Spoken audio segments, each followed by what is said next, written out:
नमस्कार सभी साथियों को एक बार फिर से स्वागत है आपका कुचामन ऑनलाइन क्लासेस के इस डिजिटल प्लेटफॉर्म पर। एक लंबे टाइम बाद अपन फिर से इस चैनल पे इस डिजिटल प्लेटफॉर्म पे वापस जुड़ने जा रहे हैं। इस सीरीज के अंदर अपन राजस्थान की जो आरएसएसबी एलडीसी भर्ती है 2026 की, इसके most important MCQs and PYQs questions देखने वाले हैं, जिसके अंदर आज अपना जो होगा वो 50 एमसीक्यूज होंगे। एक नई शुरुआत अपन करने जा रहे हैं, तो सभी साथी एक बार इस वीडियो को लाइक जरूर कर दें और अपने साथियों तक शेयर कर दें। और जिसने भी अभी तक चैनल को सब्सक्राइब नहीं किया, एक बार फटाफट से चैनल को सब्सक्राइब कर दें। चलिए, तो इस नई शुरुआत की अपन शुरू करने जा रहे हैं, जिसके अंदर एलडीसी के 50 एमसीक्यूज देखने हैं। अपने इस 50 एमसीक्यू की जो सीरीज है, इसके अंदर अपने पास आज जो क्वेश्चन आने वाले हैं वो है आपके जीके के क्वेश्चन होंगे, जिसके अंदर आपके इंग्लिश के आएंगे, हिंदी के आएंगे, साइंस के आएंगे और कंप्यूटर के 10-10 क्वेश्चन आने वाले हैं सर।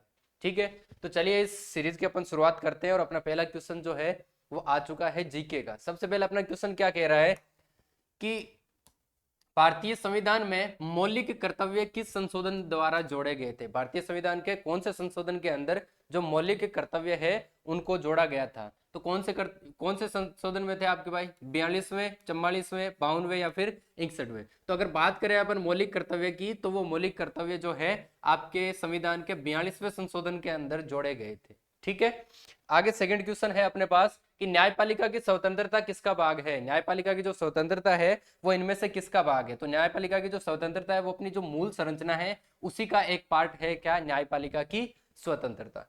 अगला देखो, योजना आयोग का स्थान किसने लिया है? योजना आयोग जो पहले था उसका अब स्थान किसने ले लिया भाई? आरबीआई ने, या नीति आयोग ने, सेबी ने, या फिर नाबार्ड ने? पहले जो योजना आयोग के नाम से चलता था उसका अब किसने स्थान ले लिया है? तो किसने ले लिया भाई? अब नीति आयोग ने। किसने ले लिया है? नीति आयोग ने। और अगर आपसे डेट पूछ ली जाए कि कब लिया था, तो नीति आयोग जो है वो 1 जनवरी 2015, 1 जनवरी 2015 को इसने योजना आयोग जो है उसका नाम बदल करके, या अपन कह सकते हैं इसका स्थान ले लिया था नीति आयोग ने। ठीक है, आगे क्वेश्चन है कि भारत में शून्यकाल, जो जीरो हावर जिसको अपन बोलते हैं, वो किससे संबंधित होता है?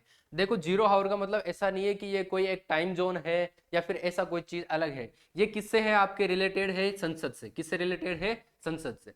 तो ये जो जीरो हावर या जिसको अपन शून्यकाल बोलते हैं, ये होता क्या है कि संसद के अंदर जो प्रश्नकाल के बाद में, जो प्रश्नकाल होता है, प्रश्नकाल के बाद में जो 12 बजे के बाद का जो समय होता है उसको अपन बोलते हैं जीरो हावर बोलते हैं, या फिर शून्यकाल उसको बोला जाता है। ठीक है, आगे देखो, दांडी मार्च किस वर्ष हुआ था? दांडी मार्च सभी को पता है किसने किया था। और अगर आपसे ईयर पूछे जाए तो ईयर थी भाई आपकी 1930, 1930 के अंदर दांडी मार्च जो है आपका हुआ था।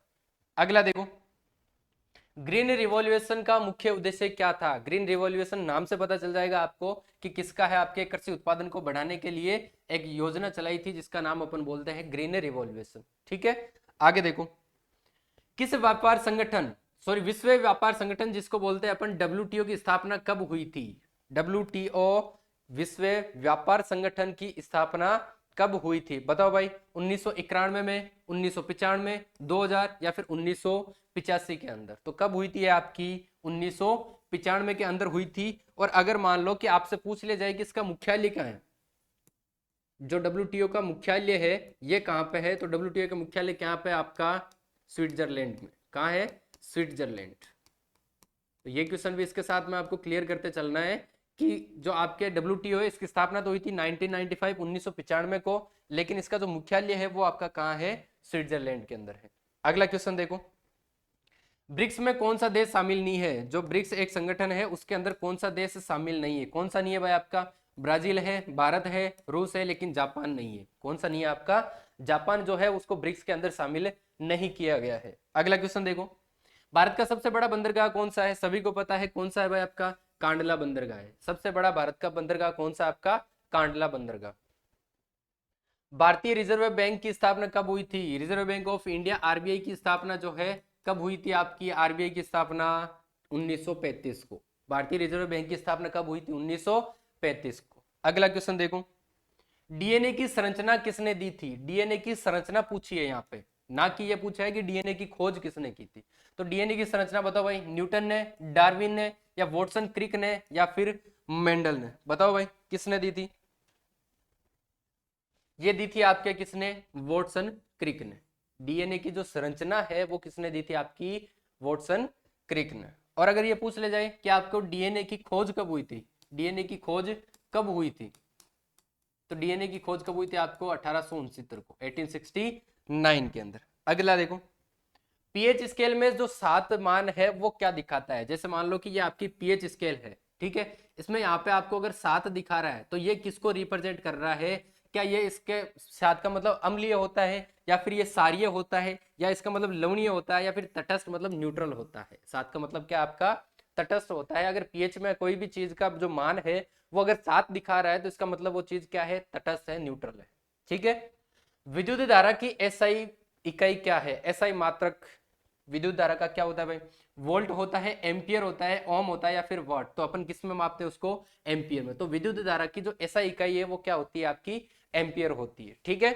अगला क्वेश्चन देखो, मानव शरीर में आरबीसी कहां बनती है? मानव शरीर के अंदर जो आरबीसी और डब्ल्यूबीसी बनती है, दोनों ही एक जगह बनती है। कहां पे? आपकी अस्थि मज्जा के अंदर बनती है। डब्ल्यूबीसी और आरबीसी आपकी कहां बनती है? अस्थि मज्जा के अंदर। ठीक है। अगला देखो, प्रकाश का अपवर्तन किस नियम से संबंधित है? प्रकाश का जो अपवर्तन है वो इनमें से किस नियम से संबंधित है? पास्कल से नहीं है, ओम से भी नहीं है, न्यूटन से भी नहीं है। किससे है आपका? स्नेल नियम से संबंधित है। अगला देखो, ध्वनि तरंगे किस प्रकार की तरंग है? जो ध्वनि की तरंगे होती है वो किस प्रकार की तरंग होती है? आपकी अनुदैर्घ्य तरंग होती है। ध्वनि तरंगे जो होती है वो आपकी अनुदैर्घ्य तरंगों में शामिल होती है, उनमें माना जाता है। ओजोन परत किसको रोकती है? ओजोन परत अपन छोटी क्लासों से पढ़ते आ रहे हैं। ओजोन परत जो है कि ये यहाँ से जो सूर्य की किरणें आ रही है, या नीचे ओजोन परत है, जिसको अपन बोलते थे कि आजकल पोल्यूशन होने की वजह से ओजोन परत में छेद हो गया, ये सुनते आ रहे हैं अपन। तो ये किसको रोकती है? जो सूर्य की जो अल्ट्रावायलेट जो रेडिएशंस आती है उनको ये रोकती है, जिसको अपन बोलते हैं यूवी किरणें। अल्ट्रावायलेट रेडिएशंस जो होती है उसको रोकती है। कौन रोकती है? आपकी ओजोन परत रोकती है अल्ट्रावायलेट रेडिएशंस को। अगला देखो, एंजाइम क्या होते हैं? एंजाइम क्या होते हैं भाई? आपके प्रोटीन होती है एंजाइम, और क्या होते हैं? अगला देखो, न्यूटन का तीसरा नियम क्या है? न्यूटन का जो तीसरा नियम है वो क्या कहता है? कि क्रिया है उसकी प्रतिक्रिया होगी। अगर एक्शन है, एक्शन कोई हो रहा है तो उसका वापस रिएक्शन होगा। क्रिया की प्रतिक्रिया, एक्शन टू रिएक्शन। जो न्यूटन का तीसरा नियम है वो क्या कहता है? कि जो क्रिया है, क्रिया की क्या होगी? आपकी प्रतिक्रिया होगी। आगे देखो, इलेक्ट्रॉन का आवेश क्या होता है? इलेक्ट्रॉन का जो आवेश है वो हमेशा क्या होता है? माइनस में होता है, ऋणात्मक होता है। धनात्मक नहीं होता है, ना ही न्यूट्रल होता है, ना ही बदलता है। ये क्या होता है? आपके ऋणात्मक होता है, माइनस में रहता है। ठीक है। आगे देखो, रामचरितमानस के रचयिता कौन है? हिंदी के क्वेश्चन है यहाँ पे एजी जी आपके लिए। रामचरितमानस सभी को पता है, रामचरितमानस के रचयिता कौन है? आपके तुलसीदास। रामचरितमानस के रचयिता कौन है? तुलसीदास। ठीक है। अगला देखो, अभिनय शब्द किस संज्ञा का उदाहरण है? जो अभिनय शब्द है ये इसमें कौन सी संज्ञा है? अभिनय शब्द के अंदर कौन सी संज्ञा है भाई? देखो, व्यक्तिवाचक तो हो नहीं सकती, ना ही द्रव्यवाचक हो सकती है, ना ही जातिवाचक हो सकती। कौन सी है? अभिनय का भाववाचक संज्ञा है। कौन सी संज्ञा है यहाँ पे? भाववाचक संज्ञा है। अगला देखो, कर्मवाच्य में वाक्य का केंद्र क्या होता है? देखो, वाच्य के जो पार्ट होते हैं उसमें एक आता है अपने कर्मवाच्य। तो कर्मवाच्य के अंदर जो वाक्य का केंद्र, सेंटर पॉइंट कौन सा होता है? आपका कर्म होता है। ठीक है, नाम में भी है इनके कर्मवाच्य। तो इसके अंदर जो कर्मवाच्य है इसके मेन पॉइंट जो होता है वो कर्म ही होता है। ठीक है। अगला देखो, वह स्कूल जाता है, इसमें वह क्या है? एक सेंटेंस है, एक वाक्य दिया हुआ आपके, वह स्कूल जाता है। इसमें से पूछा है कि ये वह है जो किसको रिप्रेजेंट कर रहा है, या वह इसके अंदर क्या है? तो वह क्या है भाई? संज्ञा नहीं है, क्या आपका यहाँ पे? सर्वनाम है। वह स्कूल जाता है, स्कूल कौन जाता है? वह जा रहा है, मतलब ये क्या है? यहाँ पे सर्वनाम है। अगला देखो, उपमा अलंकार में क्या होता है? अलंकार का एक पार्ट है उपमा अलंकार, उसके अंदर क्या होता है? आपका समानता दिखाई जाती है। उपमा अलंकार में क्या दिखाई जाती है? समानता। दो के बीच में कंपैरिजन किया जाता है, दो के बीच में समानता दिखाई जाती है। ठीक है। आगे देखो, जल्दी आओ, यह कौन सा वाक्य है? एक वाक्य दिया हुआ है, जल्दी आओ। यहाँ पे आना है, आपको बुला रहा है। इसका मतलब देखो, ना तो ये यहाँ पे प्रश्न कर रहा है आपसे, ना इसमें कोई विस्मय बोधी है, ना इसके अंदर कोई विधान है। ये यहाँ पे आपको क्या दे रहा है? आज्ञा दे रहा है, इधर आओ या जल्दी आओ, उधर जाओ, मतलब आपको ऑर्डर दे रहा है, आज्ञा दे रहा है। तो इसके अंदर कौन सा वाक्य है? ये आपका आज्ञावाचक है। ठीक है। नयन का पर्यायवाची क्या है? नयन शब्द जो है उसका पर्यायवाची क्या होता है? तो नयन शब्द देखो, नाक को नयन नहीं कहते अपन, हाथ को भी नहीं कहते हैं, कान को भी नहीं कहते। किसको कहते हैं अपन? आंख को क्या कहते हैं? नयन, नयन मतलब अपन ये वर्ड बहुत बार सुनते ही है, बहुत वाक्यों के अंदर भी आता है। नयन मतलब आंख। विपरीत का विलोम क्या होता है, सभी को पता है। विपरीत का विलोम शब्द क्या होता है भाई? देखो देखिए, अलग नहीं होता, विरोध, भिन्न। क्या होता है इसका? समान। विलोम शब्द पूछा है, ये तो अलग, विरोध और भिन्न ये तो इसके पर्यायवाची हो गए, लेकिन समान जो है इसका क्या होता है? उल्टा होता है। विपरीत का मतलब होता है समान। जो पढ़ता है वही आगे बढ़ता है, ये कौन सा वाक्य है? जो पढ़ता है वही आगे बढ़ता है। इसके अंदर देखो बीच में क्या लगी हुई है आपके, यहाँ पे अल्प विराम लगा हुआ है। जो पढ़ता है एक वाक्य, वही आगे बढ़ता है दो, मतलब कि यहाँ पे क्या हो रहा है, इनके बीच में प्लस हो रहा है, दो वाक्य आकर के मिल रहे हैं। तो जब मिलते हैं तो उसको अपन क्या बोलते हैं भाई? मिश्र वाक्य बोलते हैं। क्या बोलते हैं उसको? मिश्र वाक्य बोलते हैं। आगे देखो, कृदंत किससे बनते हैं? कृदंत किससे बनते हैं भाई? क्रिया से बनते हैं। अब है आपके English, choose the correct passive voice. एक सेंटेंस दिया हुआ है जिसके अंदर आपको बतानी है करेक्ट पैसिव वॉइस। सेंटेंस क्या कह रहा है कि they are playing cricket, they are playing cricket. तो इसका अगर अपन पैसिव वॉइस देखें तो क्रिकेट इज प्लेड नहीं है, क्रिकेट वॉज प्लेड ये भी नहीं होगा, क्रिकेट इज बीइंग प्लेड। ठीक है, अगर मान लो दे आर प्लेइंग क्रिकेट है तो इसका पैसिव वॉइस क्या हो जाएगा आपके? Cricket is being played. अगला देखो, सिनोनिम्स ऑफ अबुंडेंट। एक वर्ड दिया हुआ आपके अबुंडेंट, इसका सिनोनिम्स क्या होता है? स्केर्स, प्लेंटी, रेयर या फिर फ्यू। बताओ देखिए सिनोनिम्स। सिनोनिम्स जो अभी अपन ने पर्यायवाची पढ़े थे, तो इससे रिलेटेड, इससे मिलता जुलता कौन हो सकता है भाई आपके? पेलेंटी। कौन सा वर्ड है आपके? पेलेंटी। तो अबुंडेंट का सिनोनिम्स क्या हो जाएगा आपके? पेलेंटी हो जाएगा। अगला देखो, antonym of ancient. Antonym of ancient. Ancient का एंटोनिम मतलब आपसे पूछा है विलोम शब्द, आपसे पूछा है इसका उल्टा, तो इसका उल्टा देखो क्या हो जाएगा? मॉडर्न हो जाएगा। एंशियंट मतलब कि पुराना और मॉडर्न मतलब नया, तो इसका एंटोनिम क्या हो जाएगा आपके? मॉडर्न। अगला देखो, आइडेंटिफाई द टेंस। इस सेंटेंस के अंदर आपको टेंस बताना है कि कौन सा टेंस है। She had finished her work. She had finished, head और फिनिश्ड लग रहे हैं, इसका मतलब सीधा सा देख लो कौन सा हो जाएगा आपका? पास्ट परफेक्ट टेंस हो जाएगा। कौन सा टेंस हो जाएगा? पास्ट परफेक्ट टेंस हो जाएगा। हेड फिनिश्ड आ रहा है, ठीक है। आगे देखो, फिल इन द ब्लैंक। आपको खाली जगह दी हुई है, फिल इन द ब्लैंक करना है। ही इंसिस्टेड गोइंग, खाली जगह में क्या आ जाएगा भाई? C, he insisted on going. On going आएगा, गोइंग के साथ में क्या आ जाएगा आपका? On. C, sorry, he insisted on going. अगला देखो, चूज करेक्ट स्पेलिंग। एक वर्ड दिया हुआ है, आपको उसकी क्या करनी है? करेक्ट स्पेलिंग बतानी है। देखो इन्वायरमेंट जो वर्ड है उसकी करेक्ट स्पेलिंग गलत है, सही है बी। Environment, ENVIRONMENT। ठीक है, इन्वायरमेंट आपको करेक्ट स्पेलिंग। ये स्पेलिंग से रिलेटेड जो है आपको अगर इंग्लिश के क्वेश्चन सही करने हैं तो स्पेलिंग जो है मेन फैक्टर यहाँ पे साबित होता है। आगे देखो, one word for one who right poems. एक शब्द में आपको इसको बताना है कि वन हु राइट पोइम्स, जो कविताएं लिखता है उसको अपन क्या बोलते हैं? जो कविताएं या जो पोइम्स लिखता है उसको अपन क्या बोलते हैं? देखो राइटर नहीं बोल सकते अपन उसको, ये तो जो राइटिंग करता है उसको अपन बोलते हैं, लेख वगैरह लिखता है। या फिर उसको ऑथर भी नहीं बोल सकते, ना उसको सिंगर बोलते हैं, अपन क्या बोलते हैं उसको? पोइट, जिसको अपन बोलते हैं कवि। जो कविताएं लिखता है उसको अपन क्या बोलते हैं? कवि, या फिर अपन बोल सकते हैं पोइट। आगे देखो, आइडेंटिफाई द एडजेक्टिव। इस सेंटेंस में आपको एडजेक्टिव बताने हैं। ही इज ए ब्रिलियंट स्टूडेंट। एक स्टूडेंट है, ये कह रहा है ही is a student, but which type of student? Brilliant student. तो यहाँ पे एडजेक्टिव कौन हो जाएगा आपका? ब्रिलियंट। आंसर हो जाएगा आपका C. He is a student but which type of student? Brilliant student. ठीक है, नेक्स्ट देखो, डायरेक्ट टू इनडायरेक्ट। आपको डायरेक्ट जो है उसको इनडायरेक्ट के अंदर कन्वर्ट करना है। क्या कह रहा है कि he said I am tired. उसने कहा कि मैं थक चुका हूं। उसने कहा मैं थक चुका हूं। He said I am tired. तो इसको डायरेक्ट को जब इनडायरेक्ट में कन्वर्ट करेंगे तो he said he was tired. वो उसने बोला कि वो क्या है? थक चुका था। He said he was tired. ठीक है, अगला देखो, चूज करेक्ट आर्टिकल। इसके अंदर आपको आर्टिकल बताना है, फिल इन द ब्लैंक्स करना है आपको। तो होनेस्ट मैन, होनेस्ट के साथ में आप आर्टिकल क्या लगा दोगे? सीधा सा एन होनेस्ट मैन। यहाँ पे ए मत लगाना, होनेस्ट के साथ क्या आ जाएगा आपका? An honest man. अगला देखो, कि सीपीयू का कौन सा भाग गणना करता है। यहां से कंप्यूटर के क्वेश्चंस आपके स्टार्ट हो जाते हैं। सीपीयू का कौन सा पार्ट है जो कैलकुलेशन का काम करता है। अगर यहाँ पे बात करें अपन सीपीयू की, थोड़ी सी डिटेल के बाद अंदर बात कर लेते हैं।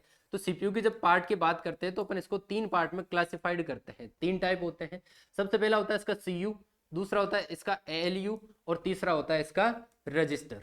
ठीक है, तो इसके अंदर जो है आपके सीयू जो है कंट्रोल यूनिट जिसको अपन बोलते हैं, कंट्रोल यूनिट। इसका काम क्या होता है कि इसके अंदर जो भी आपके प्रतिक्रियाएं हो रही है, जो भी आपके अलग अलग चीजें, अलग अलग इसमें फंक्शंस होते हैं, उन सभी फंक्शन को कंट्रोल करने का जो काम करेगी वो एलयू का कौन सा पार्ट करता है, आपका सीयू करता है। लेकिन जो एलयू है, अरिथमेटिक लॉजिकल यूनिट जिसको अपन बोलते हैं, अरिथमेटिक लॉजिकल यूनिट,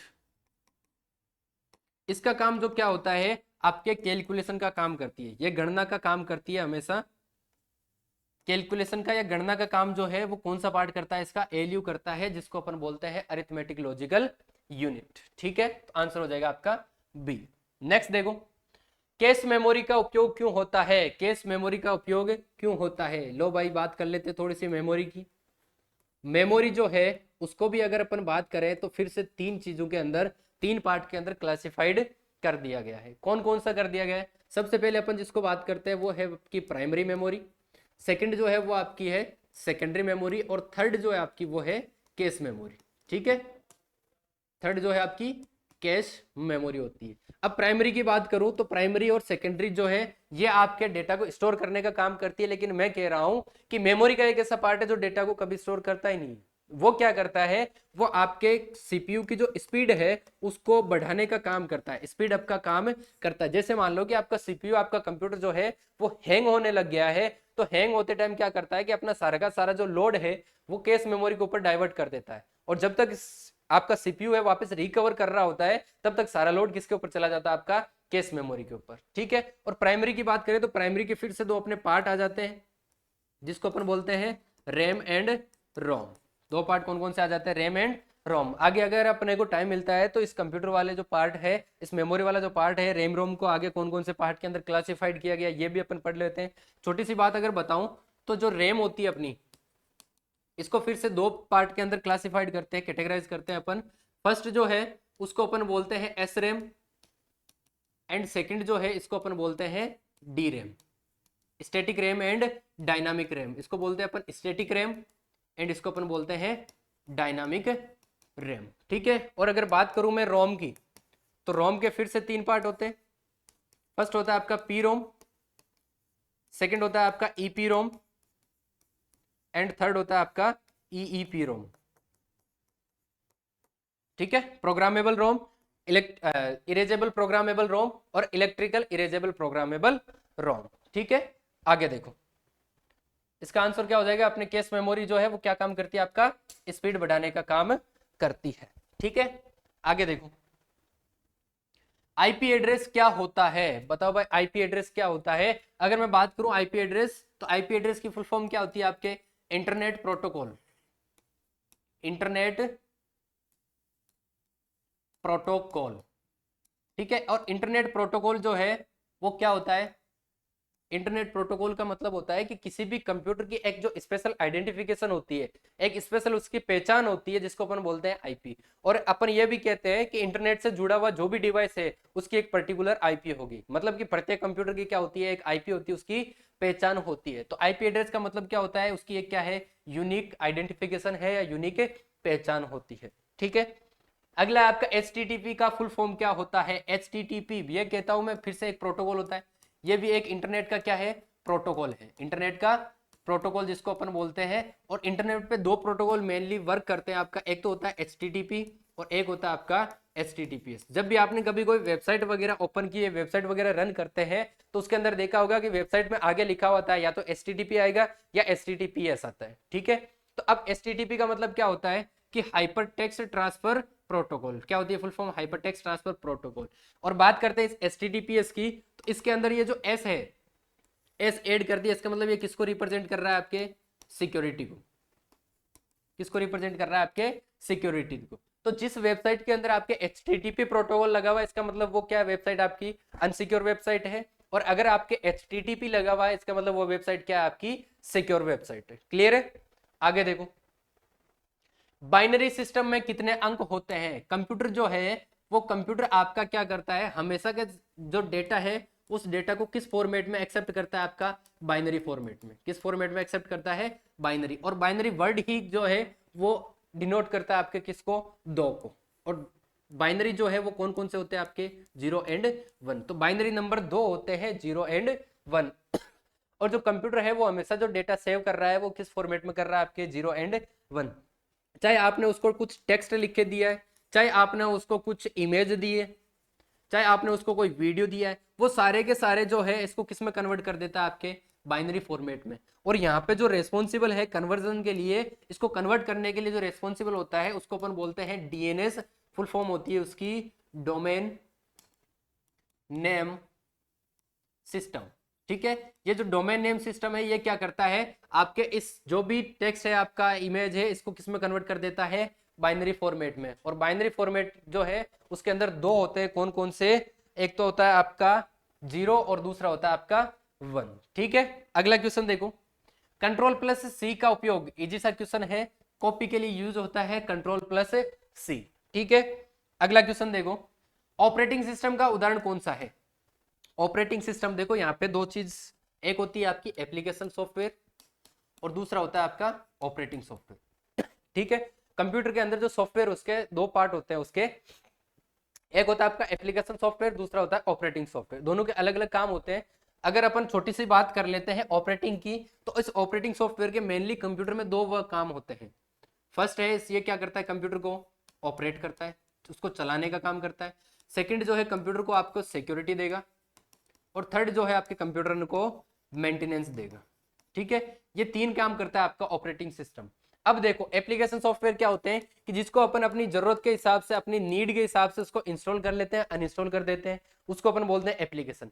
अब इसमें से आपको देखना है कि कौन सा जो है इनमें से वो ये तीनों काम कर रहा है।